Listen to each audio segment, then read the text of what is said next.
Alasan Satrio Piningit dibenci. Mereka berkata dunia sedang rusak.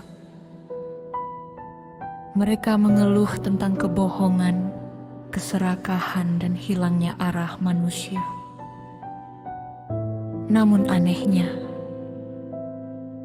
ketika muncul seseorang yang mengingatkan pada kebenaran, justru orang itu yang pertama kali disingkirkan. Mungkin itulah nasib yang selalu mengikuti seorang Satrio Piningit. Bukan karena ia jahat, bukan karena ia ingin berkuasa, tetapi karena kehadirannya membuat banyak topeng mulai runtuh. Manusia sering mencintai harapan, tetapi membenci kenyataan yang datang bersama harapan itu. Satrio Piningit bukan sekadar sosok, ia adalah simbol perubahan, dan perubahan selalu menakutkan bagi mereka yang nyaman dalam kepalsuan. Ada orang yang membencinya karena iri, sebab cahaya yang keluar dari ketulusan selalu menyakitkan bagi hati yang dipenuhi dengki.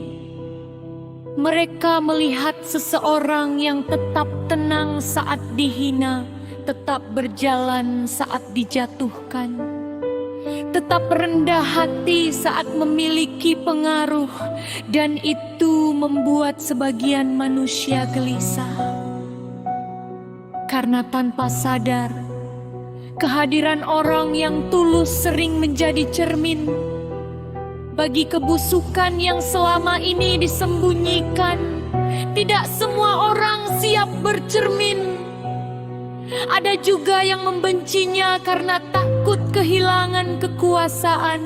Sepanjang sejarah, orang-orang yang membawa perubahan hampir selalu dianggap ancaman. Bukan karena mereka membawa senjata, tetapi karena mereka membawa kesadaran, dan kesadaran adalah hal paling berbahaya bagi mereka yang hidup dari kebodohan manusia lain. Sebab ketika manusia mulai sadar,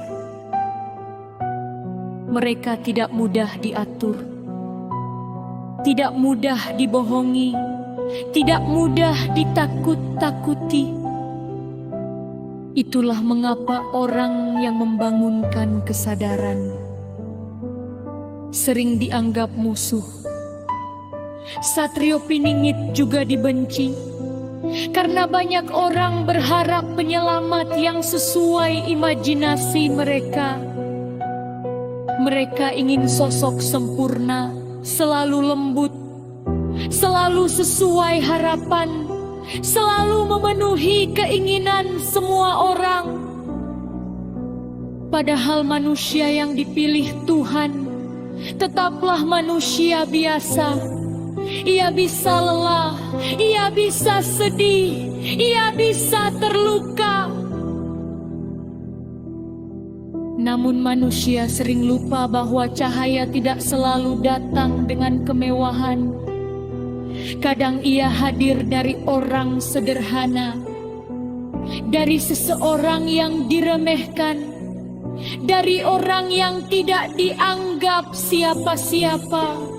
Dan justru karena kesederhanaannya itulah banyak orang meragukannya. Manusia terlalu terbiasa menilai dari penampilan. Padahal emas tetap emas. Meski tertutup lumpur, ada lagi alasan yang paling dalam. Satrio Piningit dibenci karena ia mengingatkan manusia pada Tuhan. Tidak semua orang nyaman diingatkan tentang dosa. Tidak semua orang suka diingatkan bahwa hidup ini sementara. Manusia sering ingin bebas melakukan apa saja tanpa merasa bersalah.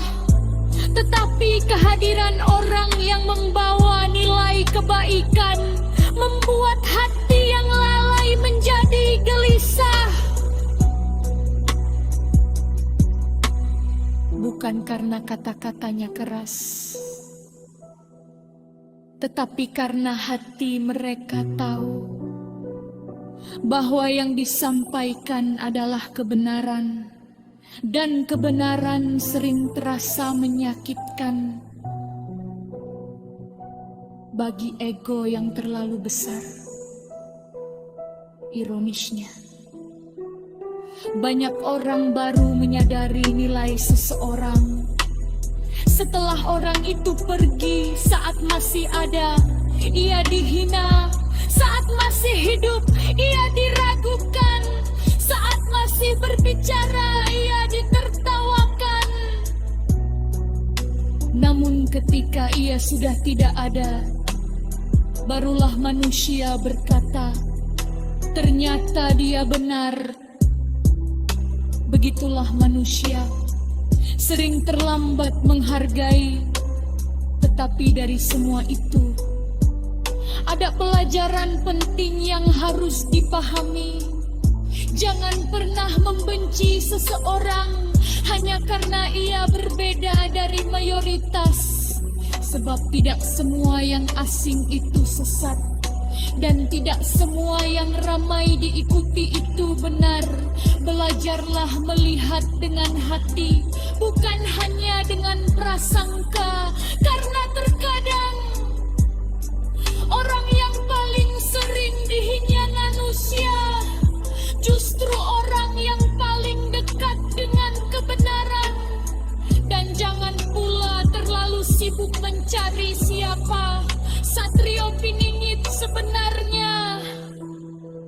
Sebab bisa jadi yang lebih penting bukan siapa dirinya, melainkan apakah kita siap menerima pesan kebaikan yang dibawanya. Karena percuma menunggu hadirnya pembawa perubahan jika hati kita sendiri masih menolak berubah. Pada akhirnya, setiap manusia memiliki pilihan menjadi bagian dari mereka yang mencaci cahaya, atau menjadi bagian dari mereka yang belajar menyalakan cahaya dalam dirinya sendiri.